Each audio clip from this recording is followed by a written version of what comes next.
Hello, my friends. Welcome, welcome. We are here with our students, and one of my students, Michelle, is on the call with me. And we're about to go into some project management discussion. So, Michelle, how you doing today? You doing okay? Yeah, I'm doing great. I can't wait to learn more about integration. Lovely, lovely. Well, let's jump straight into it. Let's share the screen here.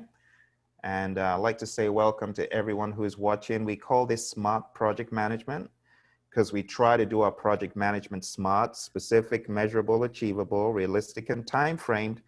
We want to make sure that we cut out the fat and we do just those things that we should. So before we get into this, a few ground rules. We'll put everyone in classroom mode except those who are speaking at a particular time. You might be on mute. You might be a presenter. So if we break out into rooms as we normally do in some of our breakout sessions, you may be a speaker or a presenter. We try to make these as interactive as possible, and we'll take breaks as often as we can. Okay? For those of you who haven't met me, my name's Phil. I'll be your friend, your colleague, your host, taking you through this. I got certified as a project management professional, and since I got certified, I've been helping lots of companies, firms worldwide, some of those you see on the screen that you might know, to get certified. Government entities like NASA and the FBI, the US Army, and many more. Now, as we go through this content, we're going to be talking about the basic definitions. We're going to get into initiating a project, planning a project, executing a project, monitoring and controlling the project, closing the project, and we have a special section, as Michelle just told you, on the aspect of integration, where we talk a little bit about integration management. And of course, we'll have Q&As. We always have Q&As whenever we get to the end. 90% of global senior executives ranked project management methods as either critical or somewhat important to the ability to deliver successful projects and remain competitive. So the question is often, okay, how do I become a project manager? What do I use to manage projects? Well, the answer is on the screen in a survey that was conducted by PricewaterhouseCoopers. They presented a survey in which those organizations that used the methodology found more success in terms of meeting budget, staying on schedule, meeting scope, meeting quality standards, and meeting expected benefits. They found more success in organizations that use a methodology. The question then becomes, what methodology do most firms use? Well, here are some popular methodologies. From those surveyed, 41%, that's right, 41% use this. It's called the Project Management Body of Knowledge Guide, the PMBOK Guide. It's really, really beneficial to firms to have structure and order to follow. Now, along with the PMBOK Guide, the PMI also added something called the Agile Practice Guide, which introduces a different way of thinking about projects than what is almost entirely presented here. Now, there's a little bit of this in this, but by the time we get done with all of our training, you will understand what exactly we mean by Agile and what we mean by fully plan-driven project management. Majority of the PMBOK Guide, if we take a look at the screen here, you see that majority of it is the PMBOK Guide. But many firms have begun to use a mixture of predictive project management and Agile.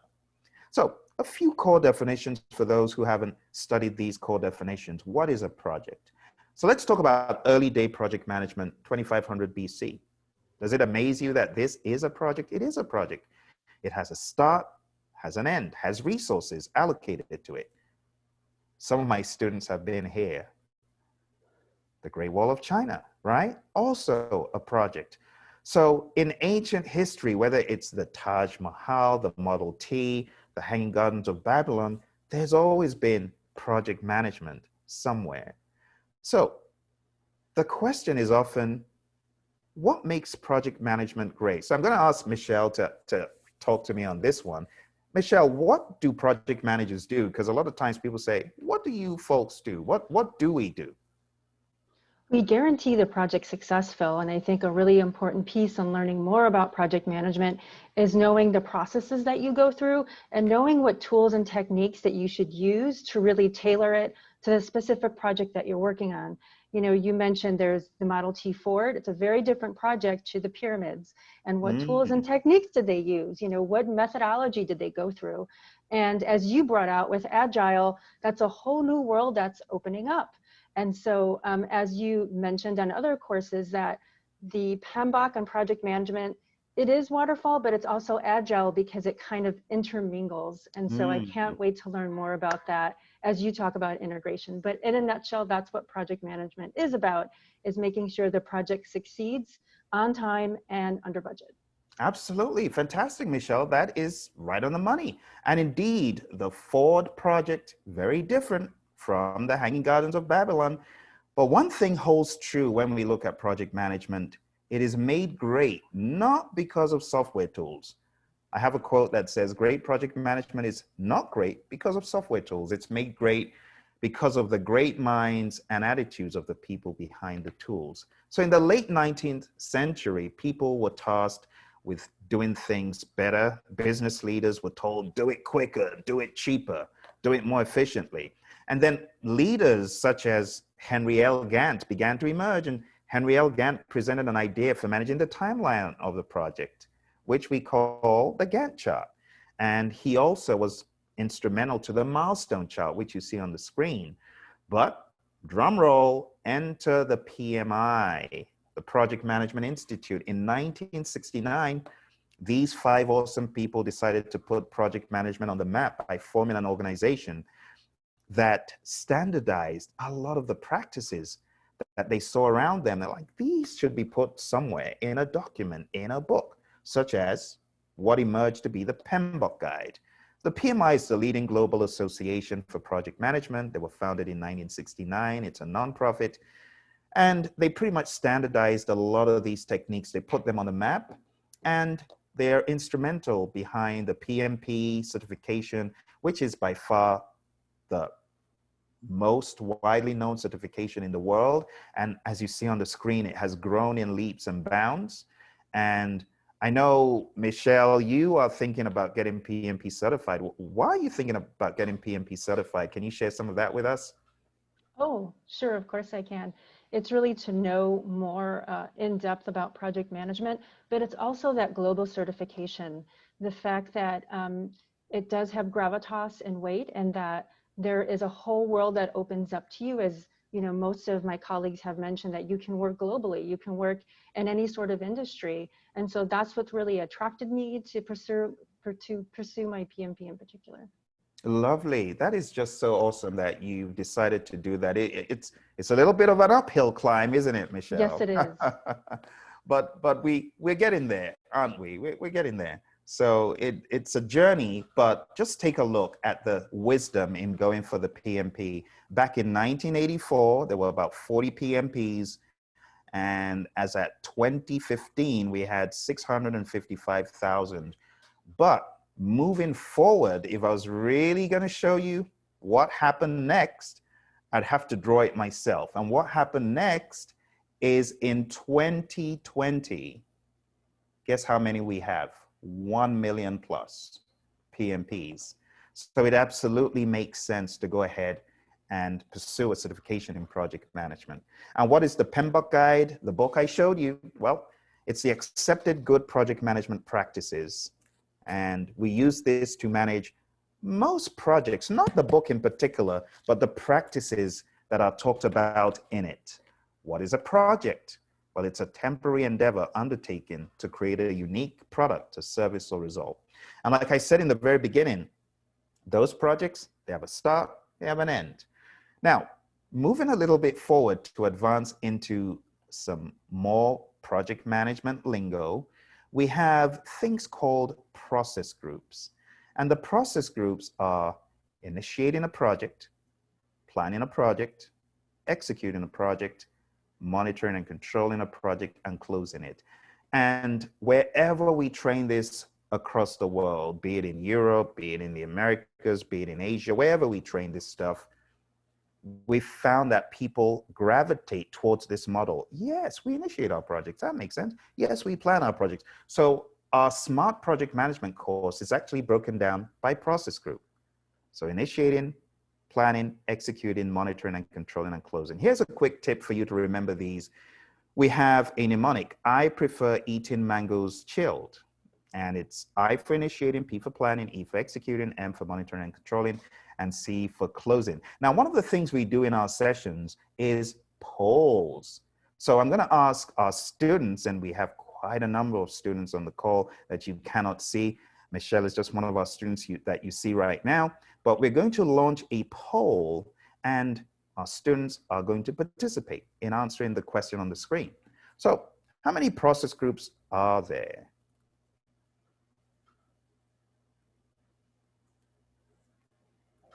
And we have some polls coming in. Thank you very much. And we normally give it a little bit of time. I know you probably cannot see the poll right now, but there's a poll going on in the background. Yep, there's a poll going on in the background. I'm going to share the screen just so you can see the poll. I want you to catch a glimpse of how it looks. So let me see if I can share that with you, give you a behind the scenes view. Okay. Michelle, do you see a poll pop up on the screen there? You do? Good, good, good. So that's the poll. And we end the poll like that. And you see it's all anonymous. We share the results. And let me move it back. And you can see the results. So majority have chosen 6. This chosen 5, option B. You can see option B is 5. There are 5 process groups, and we normally go over the rationale for each one of these. So just giving you a behind the scenes view of how the training takes place. It's anonymous, and we always tell students, don't be afraid of choosing any answer you want, because no one is going to be able to see what happened. Okay. So the next thing I want to alert you to after the process groups, and yes, the answer is B, there are 5 process groups, is the knowledge areas. There are 10 knowledge areas in project management, and the knowledge areas are as follows. I will show them on the screen shortly, but let me see, by virtue of chat, and I'm not going to reveal the chat, so don't worry, students, I'll not show the chats going on, but why don't you chat into me the 10 knowledge areas without looking at any book? Does anyone remember the 10 knowledge areas without looking at the book? What are the 10 knowledge areas? Anyone remember? You can use the mnemonic if you remember the mnemonic for it. Anyone? There is a very long mnemonic for it about chipmunks. Thank you for the chats. So for those of you who are watching our class, our students on the call, for the most part, do know this, and they can probably give you a lecture about each one. Seriously. So I got some chats in. Thank you for the chats. And thank you, Tony, and thank you, Sean. Thank you very much for chatting those in. And I'm going to ask one of our graduates who has been through the training. He is now a PMP. I'm going to ask him to unmute himself, and we're going to unmute Dinesh. Dinesh is out of India. Dinesh, do you want to explain these knowledge areas to us? I'm now going to show them on the screen, but can you just give us a word about each one? Yes, because for the integration, is the first starting with integration is very important. Can you hear me, Phil? A little bit, yes. Okay. Go on. Maybe some issue on the network. No idea. I can hear you now. So integration. Yes. Yeah, is a very important, which is integrating the all other knowledge areas, because here we will be integrating different knowledge areas together to achieve the final objectives. And next is moving on the scope. Scope is again to define the scope and what is the requirements for the people, what we need.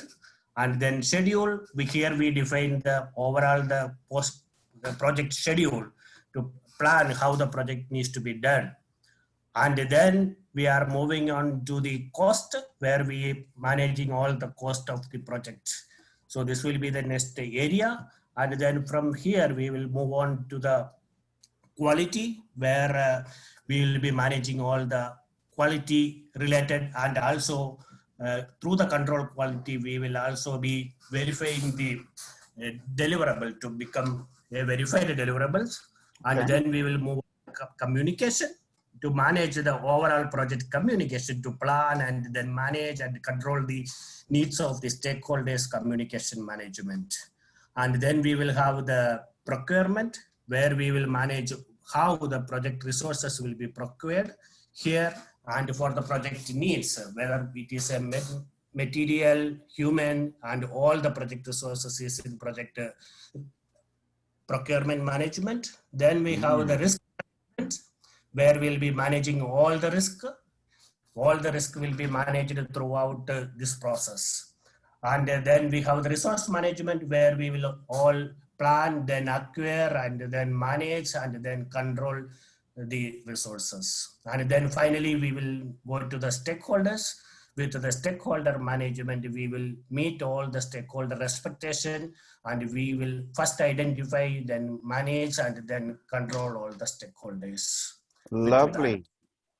Thank you, Dinesh. So the folks who are listening to this, they don't know that you are a PMP. So what does PMP mean? Project Management professional. Professional. And you got certified when, Dinesh? Now it is 2 weeks before. 2 weeks. Woo! Yes. Yes. And it is with your exact guidance, Will. Through your guidance. I followed you exactly, and this made me to win. Thank you, Dinesh. You're so kind. Thank you very much. So Dinesh was in our class, and Dinesh is visiting just to say hello. So we really appreciate that, Dinesh. Thank you very much. Now, before we go any further, I'm wondering, Michelle, have you got any questions about any of the knowledge areas we spoke about? Is there anything that you would like us to clarify in the knowledge areas? Yeah, Phil, can you talk about integration a little bit? Lovely, beautiful segue into our integration section. So integration is a rather sizable knowledge area. It's a little bit big, to be honest. And it's quite sizable because, as Dinesh said, it is where we integrate everything else. So one of the things we do in our classes is we have a whiteboard. As you can see, we have some stuff on the whiteboard, but we use the whiteboard to explain concepts further. And to address Michelle's question, I'm first of all going to talk about integration on the whiteboard. Integration. So integration management, there are some words you need to associate with integration for it to really stick. And one of the words is coordinate. What does a coordinator do? Well, a coordinator knows when to bring people in. A coordinator knows when to encourage people to participate and contribute. Another word is unify. Integration unifies many different processes. So another word is unify. Another word that you could use is combine. Combine. You combine different processes when you integrate. So think about it like this. If you have various ingredients to bake a cake and they're all disjointed, you've got flour, you've got milk, you've got eggs, you've got sugar. But if you've got them all in different places, you still got the ingredients, but you don't have the combined aggregate of everything in one cohesive whole. You are not going to have your cake until you integrate, until you do everything that you should. So integration integrates the 49 processes. Now, to make this stick a little bit better, we're going to show a very well-known table, which is table number withheld till I show you the actual table, but it's in the project management body of knowledge guide, right? It's table 1-4, page 25. So let me show you this table right now. This table combines all the different pieces of project management. Let's take a look. In my mind, this table is a perfect table to understand integration. Now I'm going to annotate it further to explain what Michelle has asked. So think about integration as the capital of the world of project management. It's got some clout, integration does. So let's look at integration as the capital of the world right here. See that? Integration helps unify everything that falls under it.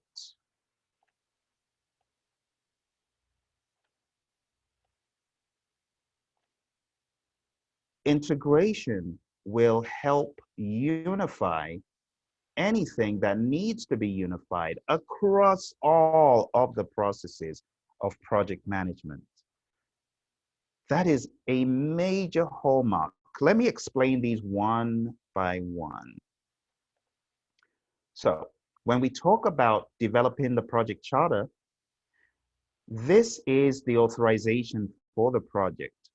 We develop a charter that authorizes the project, and that becomes an input to identify stakeholders. So it helps the identify stakeholders process somewhat.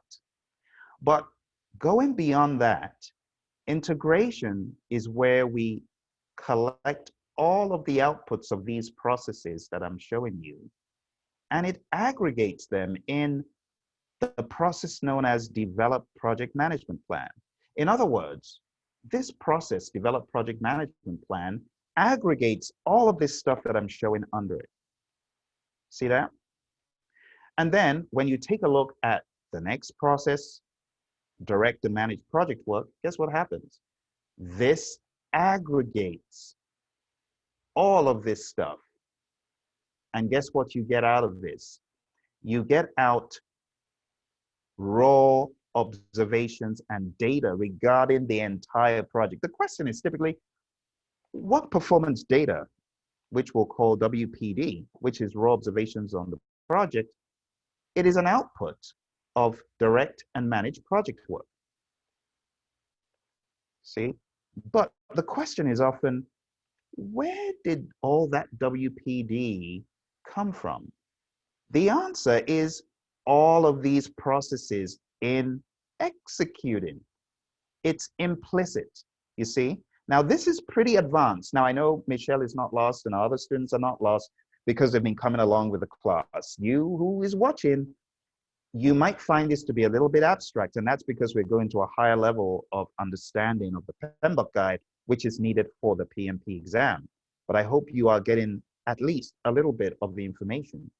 So the summary of all I'm saying about integration before we go into specific processes is this stuff right here, it's all integrated. All of this is integrated by what is here. And even some of this is integrated by direct and managed project work. See, what else do we have? This one right here, perform integrated change control, and this one, monitor and control project work. Both of them this time, both of them, they integrate a lot of what you see, not just there, but also in some specific parts of planning where you have change requests. There are some processes in planning and processes in executing,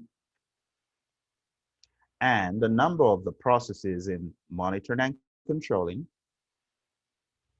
including this one, that go into perform integrated change control because a lot of them produce change requests, and those change requests are Again, integrated, it's like a funnel. They all go into a funnel. So when I think about performing integrated change control, PICC, what am I thinking about? I'm thinking about a funnel. Perform integrated change control is this funnel where all of the change requests come in. Change requests come in. And what do we get out? Well, we could get out a change log, or we could get out an approved change request. So those of you watching at home after the fact, I hope you're realizing how interactive and dynamic our sessions are. We ask students to discuss among themselves in breakout rooms. So Michelle, maybe you could give us a little bit of inkling into what you discussed in your breakout room today. What exactly did you folks talk about? Oh, we need to get you off mute, Michelle. Let's do that. There we go. Yeah, good question. We talked about quality management and the aspects of quality management. And myself and Tony are taking our PMP exam this month. So we were talking about how we're prepping, that we're doing our mind dumps, as you said, of the 49 processes, the inputs, the outputs. We talked about that. So, you know, for us too, it's prepping. We also had another person in our classroom, and she was talking about how she has been doing her prepping, waking up early in the mornings. And being able to focus on that work. So that's what we discussed in our room, encouraging each other, which was great.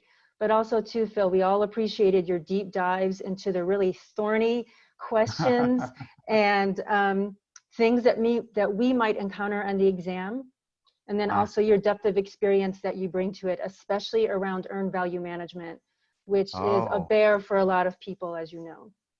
Indeed. Thank you, Michelle, for that account. I'm really glad, and I'm glad Tony and you and who else was in your group today? Was it Pedro? See, it wasn't Pedro, it was Amanda. Oh, Amanda, I see. Good, good, good. Well, I'm glad you folks had some hearty conversation then. You know, for those watching, that's how our classes are. We want students to integrate and discuss and share ideas. So whether you are in a project management 101, project management basics, smart project management, or whether you are in project management for the PMP exam, we call it PMP exam, prep camp, regardless, we want you to share ideas, and that's how you learn, right, Michelle? I mean, there's a lot of stuff you can learn by talking to your colleague, right?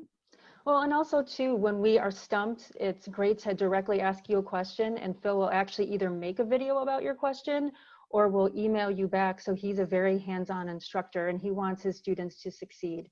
And I think that's why so many students choose this course, Phil. It's the way that you bring the material. You have a dynamic personality, and the lessons are very dynamic. You don't explain it one way, you explain it 5 different ways so that everyone's different learning style, you're addressing it. You have visuals, you have audio, you have live demos, you have chats, you have polls. So it's all of that really kind of hits all those points. Thank you, Michelle. Absolutely. We try to make it content rich because let's face it, Michelle, I mean, wouldn't it be boring just to show PowerPoint slides all day, or if you never saw me on the camera all day, or you were never able to talk to your colleague, you know? It would be quite a lot to deal with. So this area that you've asked to go into some detail on, there's some artifacts. And I think for our friends who are watching at home, perhaps if we show them a few of these artifacts, we could further illustrate what PMI is talking about when they say project charter, project management plan, and all this. So let me ask you, Michelle, in your project management, in your project management world, does your company make you like work on documents and plans and use them, or is it optional? Oh, we use them. We have documents and plans, and I'm a part of a PMO. So I'm one of the people who outlines the documentation that we should be using. Oh, that is pretty interesting. And what is a PMO, Michelle? It's the project management office. So there's different types of project management offices, which you go over in the Penbook. And we are more of a directive PMO right now. Oh, interesting. So it's That is having, fun. yeah, it is fun and it is very interesting. And I know that many people who actually attend your course, they come from different industries, and it's always interesting to hear their experiences and how they apply what they learn. Absolutely. Well, Michelle, let's take a look at one of these here. So this is a project charter that was presented by the PMI in some documentation that I purchased from the PMI. And you can see it's a very simple document, the name of the project, project title, project sponsor, project manager, and then it goes into some justification of the project, the description of the project, the high-level project and product requirements, summary budget, initial risks, and summary milestones, and other high-level information about project objectives, success criteria, and whoever is going to be approving the project from these angles. It's kind of interesting. And I mean, if you compare this to what is in the Penbook guide, it's very similar, but again, one can always customize this document. And there is value in the charter. And that is the first document that they talk about in the Penbook guide. Now, do you have any questions about the project charter, Michelle, that we should cover? I don't think so. No. Good. Okay. Well, one question that a lot of folks have about the charter is, can I update it? Should I update it? Well, yeah, that's a I good remember question. asking you that question, Phil, when I was going through this, like, can the project charter be updated? Because usually it's like the birth certificate and you pull it together, and that came up in class, is if you can go back and update the charter anytime in your project. That is a brilliant analogy, Michelle. I never thought of it like a birth certificate. You're right. It's the birth of the project. You just gave me a concept. It doesn't exist without a birth certificate, right? Exactly, exactly. That is a perfect illustration. Oh dear, I must give you kudos for that because you've just given me another learning tip or example. It's just like a birth certificate. So for those of you that have the book, why don't we open this book? I want to show you something the PMI said on page 75 about the develop project charter process. It says, towards the narrative, this process is performed once or at predefined points in the project, which goes to show you that you could do it once, but nothing prohibits you from going back to the charter. The honest truth about the charter is if the scope of work significantly changes, radically changes, the objectives are different, the benefits are different, you should change, update, modify your charter. We're not saying the project has been disbanded. No, the project is still alive, but it's radically and dramatically changed, and it would make sense to update that charter so that it has. Let's go to page 81. Let's see what is in the project charter. The project purpose. If your purpose changes, you should update your charter. Measurable project objectives. If the objectives change, you can't measure based on the old ones. High-level requirements. If the requirements change to a large degree, you should update those. High-level project description, overall project risk. You could have new dimensions of risk if your scope of work radically changes. Summary milestone schedules. If the summary milestone schedule has dramatically changed, it's gone from 1 year to 1.5 years, the dates have moved forward as well, it would make sense. And we could go on and on. Project approval requirements, who signs off on the project exit criteria, the assigned project manager, so on and so forth. It's a topic that a lot of people shy away from and don't want to talk about, but your charter can and should change if the scope of work and the objectives and benefits radically change. And there was actually a question about this, Michelle. I don't know if you've taken PMI's infamous mock exam, the mock exam that's very, very difficult. There was one question in there about this, and it was with regards to the project charter being updated. And the answer was here, you should update the charter and look at risks and look at a bunch of things, because if the scope of work does dramatically change, you should. Does that make sense? Yes, that makes sense. And Phil, when you're walking through these things, should I be highlighting any of this in the Penbook or writing it, or should I just not do anything with my book? No, brilliant, brilliant, Michelle. That is a great question. So one of the things we do in the class, and I'm sure some of our friends might be able to see a little bit of a highlight, just a little bit of yellow there in my PMBOK guide. And yes, you should be highlighting the PMBOK guide. There are many pages I could show you as I go through this that I highlighted. I'm going specifically to page 81. If I were you, my goodness, Michelle, I have highlighted every one of those points. You can't see too well, but I've highlighted pretty much every point. I've even I see underlined high one. level information underlined.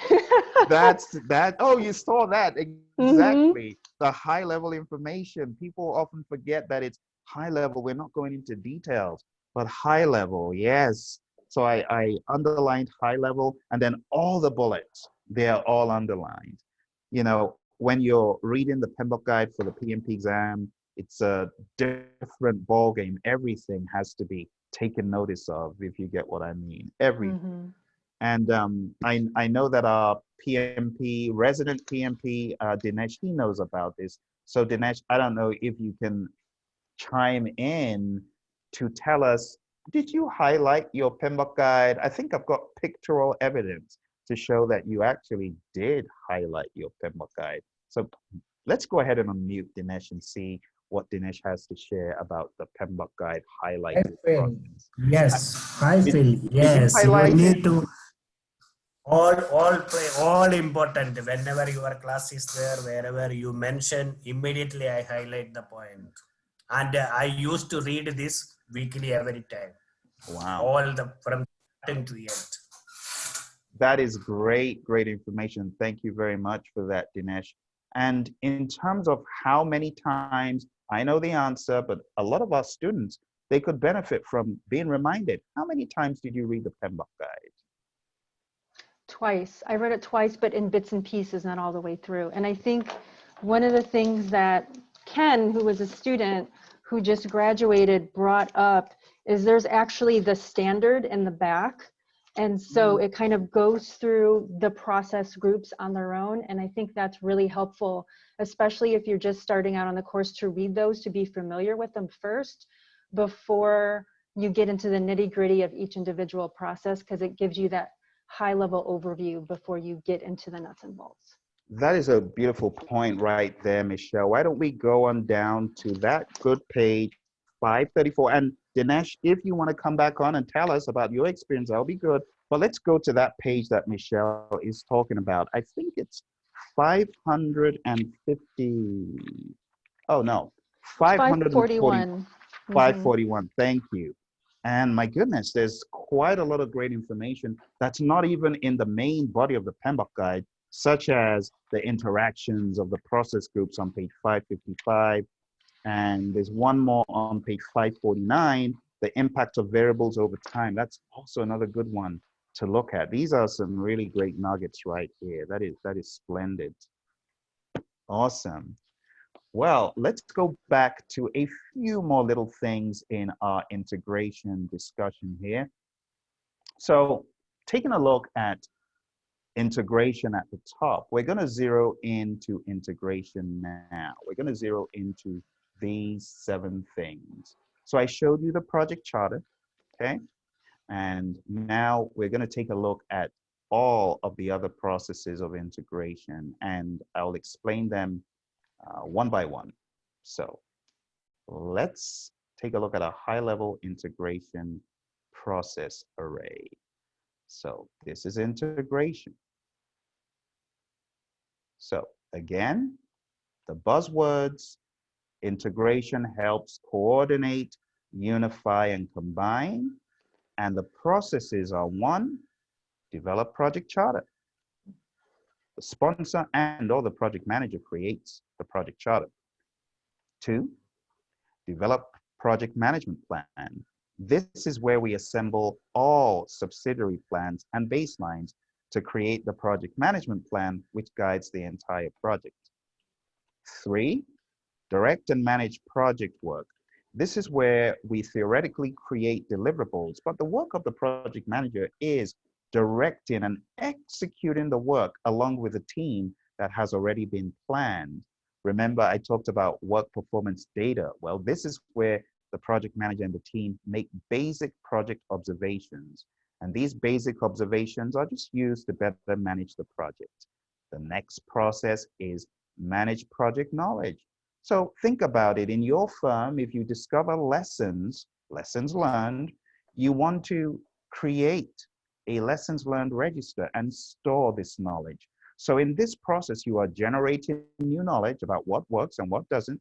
You are sharing knowledge, you are managing knowledge sharing as a whole, and you're ensuring that we don't do the wrong thing twice. We learn our lessons, we share them, and they're implemented. So I'm curious, Michelle, in your PMO, is lessons learned a big thing that you do? It is a very big thing. And also my colleagues look at lessons learned. People have used them, and I have referred my other colleagues to look at lessons learned. So it is a really big thing that we use. And it's also helpful as well. And that's why, you know, the PMI, it really drives that home to do a lessons learned. Yes, yes, indeed. Very, very important. And it's going to help you. It may look to some like, oh, it's a waste of time, but it's not. You can actually learn so much and save money from doing the lessons learned. All right, thank you. Let's go to monitor and control project work. This is where we compile all of that information that we have analyzed into a report. So we get work performance data, but it's a raw observation that needs further analysis, and we do that across monitoring and controlling. And then in this one process, monitor and control project work, remember it's integration. So everything is coming together into one report. And this is a very, very important hallmark for the PMP exam. And I just asked Dinesh to comment here. So Dinesh, if you want to comment on WPD, WPI, WPR, was that important for your PMP exam, would you say? Yes, it's very important because I had a few questions on this. So WPD, WPI, WPR, it's not a waste of time, huh? Yes, it is from where it is come, and because there were some questions about which process, you know, where it is processed, WPD is processed into WPI. So there were some situational questions asking which process it is getting into WPI. So you should know your because I've heard from students, no, Phil, it's too complicated. I can't. And I tell them it's very simple. Let me just give a reminder to those students out there. It's very simple. And I'm really grateful for Dinesh for bringing this up again, because DIR on your exam, you want to remember data becomes information, becomes your report. Okay. And this is the flow: WPD, WPI, WPR. In the alphabet, D comes first, and then it's I, and then it's R.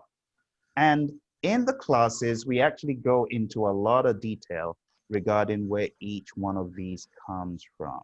Okay, so to give you a little reminder, where you get the WPD from, the work performance data, this comes from direct and managed project work. Where you get the work performance information, it is all of the monitoring and controlling processes outside of integration. And the work performance report, it comes from monitor and control project work. So what are we saying? We're saying work performance data is going into all of these ones. These ones give work performance information. The work performance information goes into monitor and control project work, and that gives you work performance reports. And then that comes out and it goes into 4 places: manage communications, manage team, monitor risk, and perform integrated change control. All right, so these 3 are M's and 1 P. 3 M's and 1 P, yes. You can see Dinesh has not forgotten what he learned eons ago. It seems like ages, right? Yes. It seems like 100 years ago. I'm sure you're like, wow, I actually still remember this stuff. Yes, Dinesh was one of our students, and like we said in the beginning, now a PMP, and he has come back to add value to our students on the call. So this is a community, you know, it's not just, oh, I get certified and I forget about everyone else. No, Dinesh has been very instrumental in contributing wise sayings and other ideas to our students. So thank you, Dinesh, for that. All right, now we're about to round up. We have two processes left, and we have perform integrated change control. And this is a very important one, especially for those preparing for the exam, because this is where change requests are processed. Change requests are looked at, they're either approved, rejected, deferred, put on hold. But in this process, perform integrated change control, the approving authority, whether it's the PM, whether it's the sponsor, whether it is a change control board, but this is where they review change requests. And this could be done through a change control board. And last but not least, we have closed project phase. And this is where the project is closed. But before we finish here, I actually want to go a little bit deeper into showing you some examples from the PMI for some of these processes. So across the PMBOK guide, there's that narrative of project management plan. The project management plan needs to be considered, and it consists of many subsidiary plans. Well, let me show you an example of the project management plan that the PMI presented in this documentation. Like I said, it's actually a decade ago I bought this book from the PMI. But you can see here, we've got the project management plan. We've got a description of the project lifecycle.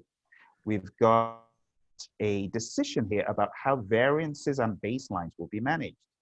So it might amaze some students that when we talk about the schedule baseline, the cost baseline, the scope baseline, the performance measurement baseline, and all that stuff, these need to be really thought about. How are we going to manage the baseline? What is the threshold? In other words, at what point of variation do we get concerned enough to take certain actions? Whether it's cost, how far over budget? Well, if your cost performance index is a 0.97, you are going to get called into a room to give an account for how you got to a 0.97. And different organizations have different thresholds. For some firms I've worked with, it's a 0.95. On some projects, they're quite lenient, it's a 0.9. In terms of schedule, some organizations say anything 0.95 and lower, you're going to be called into a room to give account and to explain how you're going to get back on track, and questions such as that. So in your PMO, in your workplaces, do you have any of these concerns, Michelle or Dinesh? Do you have any people saying, oh, you're over budget? You need to tell us what happened.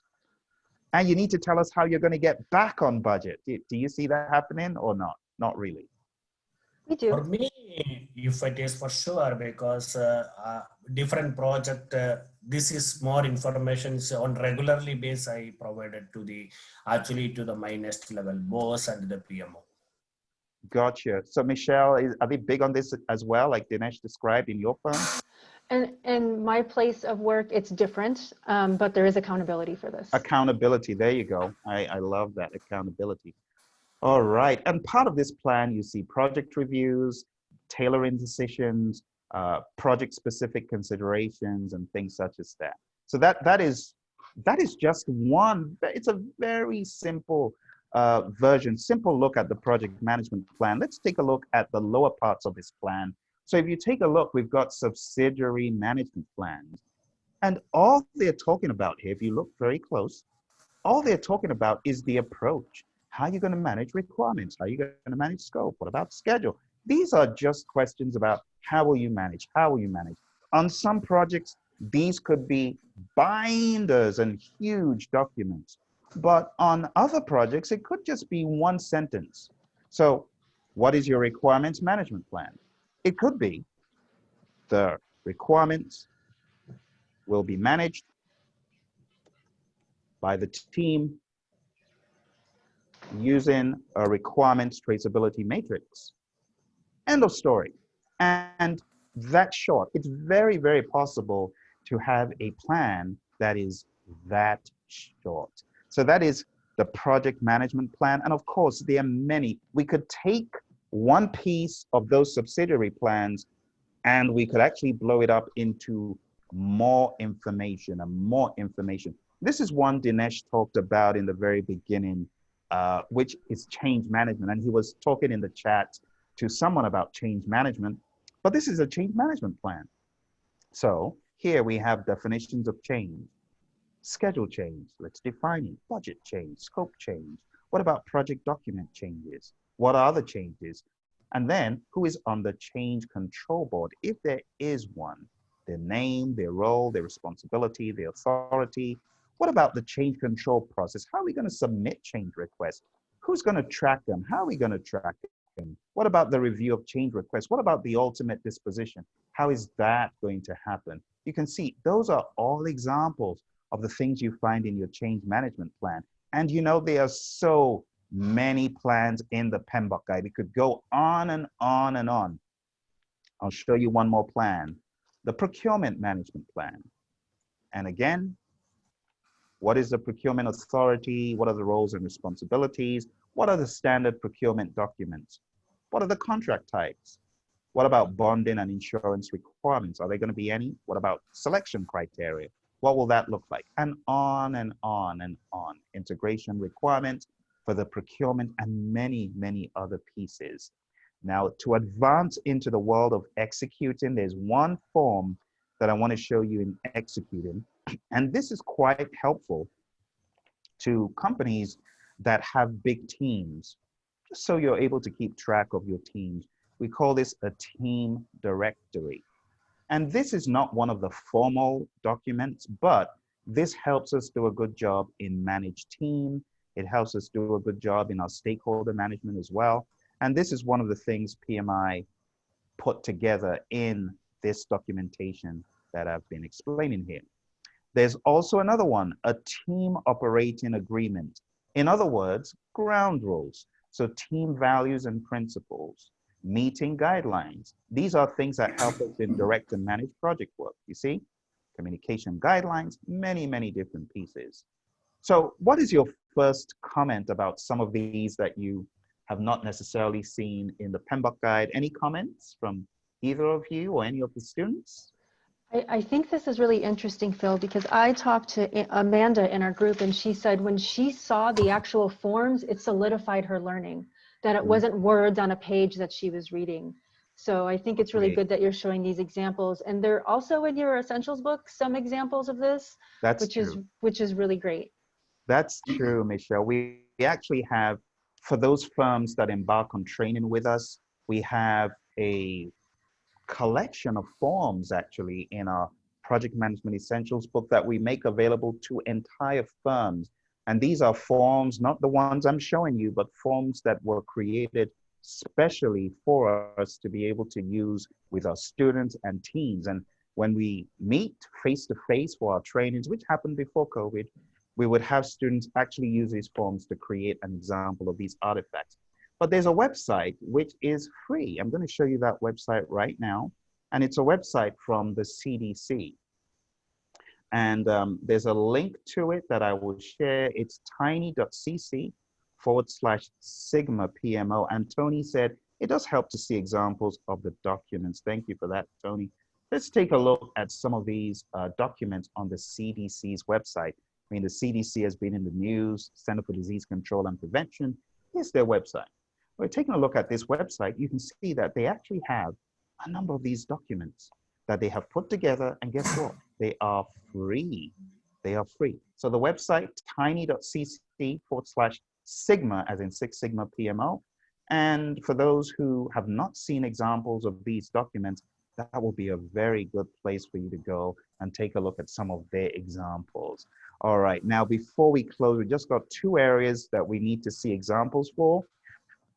And one of the examples I want to show you here, you're going to love this one, trust me, because this is from the area that we were just talking about, which is earned value management. That's right. I'm going to show you the PMI's example in this book that was written by one of our esteemed colleagues, Cindy. I'm going to show you the earned value status report. And honestly, I think Cindy did a great job with this book. She went where a lot of people would not have gone in collecting all this information and sharing. Well, let's take a look. Here we have planned value, earned value, actual cost, and across either the current reporting period, cumulative, or the past period. Now, this stuff could get rather detailed for people that have not been into the world of earned value. but this is a vehicle to show you how you can report and earn value. I think this was a really nice addition because a lot of times we don't see any earned value reports, we just hear about it. But that is one report from the monitoring and controlling process group. I'm also going to show you an example of what the PMI termed as a project performance report back in the day, but really this is more like what we would call a work performance report now.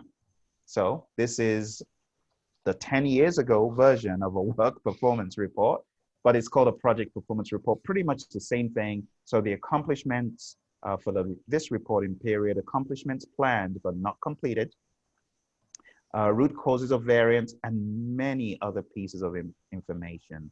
The impact to the upcoming project, planned corrective or preventive action. This is how you hold PMs accountable. Funds spent this reporting period, root causes of variances, and many, many more pieces. So many that I can't go into all of them, but you can see them on the screen as they roll by there. Many, many things. So we could be very creative in our work performance reports, okay? The last concept I want to talk about from monitoring and controlling, and honestly, I'm just biased because I also have a certification from PMI in this area of risk. It's the PMI RMP area, risk management professional, but we talk about risks predominantly for the RMP exam. Here we have an example of data you could collect in a risk audit. So we have the risk event audit, the event, the cause, the response, the comment. And when we say risk event, we really mean risk. So what happened, what caused it, what was the response, did it work, didn't it work, and so on. And you could go a step further and talk about the risk management audit process regarding each one of these processes in risk. Now, bear in mind, this has changed. Like I told you, this is a 10-year-ago version. And unfortunately, we're not showing the one that comes after all of these, which is implement risk responses. So we have one called implement, just to get it straight so no one's wondering, where is implement risk responses? So this used to be called something different. It is now called perform qualitative risk analysis. For those curious minds who are like, oh, it's changed. Yes, it does look a little bit different. And remember, I told you, these are documents from the PMI 10 years ago, but I've kept these in my archives. I think it's very good reference material. So for each one of these in an audit, you will need to ask, was the process followed? And if so, what tools and techniques did you use to plan risk management, identify risks, do your qualitative and quantitative risk analysis, plan the responses, implement the responses, and monitor risk? And are there any good practices that you have to share? This is what we do in audits. And of course, we look for areas of improvement. Now, this is not to terrorize or scare the team, but instead it's to add value to them so that they understand what they can take advantage of and do better in next time. Last but not least, I'm going to show you documents from the closing process group. But do you have any comments about what we just saw, Dinesh, Michelle, anyone on the call? No, that CDC website is incredible. It's Isn't such a great resource. Very thorough. Lovely, thank you. And free. It was put together by a PMP. I can't really remember his name or the name of the team. It's a team that put it together. And there was one leader who I was able to identify the leader because there was attribution in some of the documents. So if you look at who created the document, you kind of get an idea of who did it. But the two things I want to show here to wrap up integration, and Michelle, this is very important for PMP because it is talked about in 4.7 for an entire page. I think they did a good job in talking about this, page 123. So the documents that we're going to look at now, we can tie them back to 123. So this is what the PMI presented for project closeout. Project closeout documentation. Let's take a look. And they're just showing you when you're closing out a project, ask the question, scope. What was the success criteria? Was it met? Yes or no? And where are the variances? What are the variances? And we could do this across scope. They still called it time back then, but scope, schedule, everything. You can see their focus here was pretty much the triple constraint.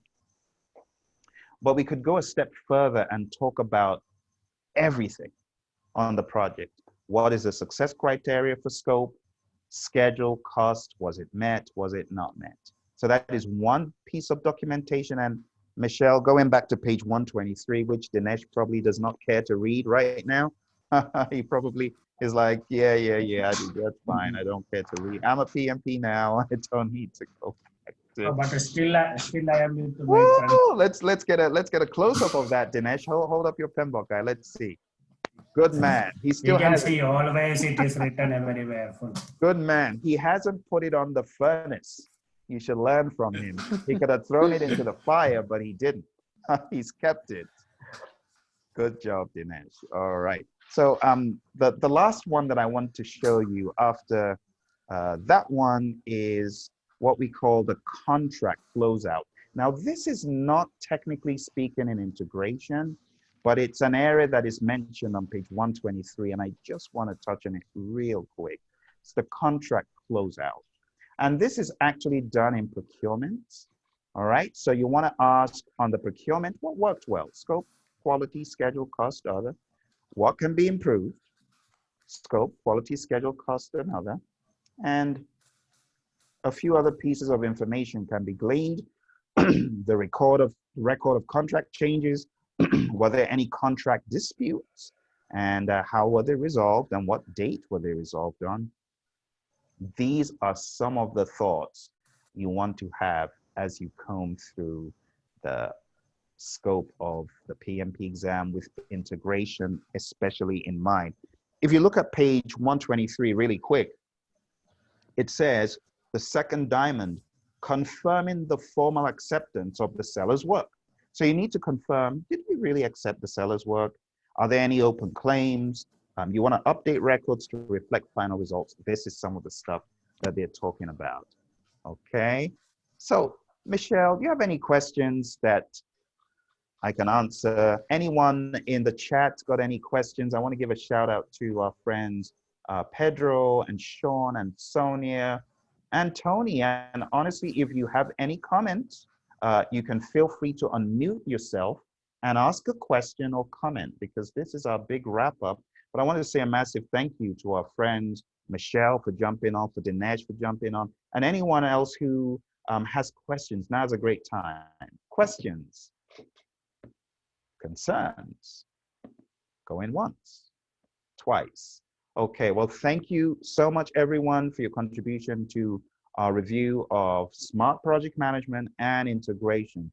You do know that this course is actually, in the case of smart project management, we have a 4-hour version where we can train your company on the basics of project management for 4 hours. But then we have an 8-hour extended version where we go into a lot of these intricacies and details.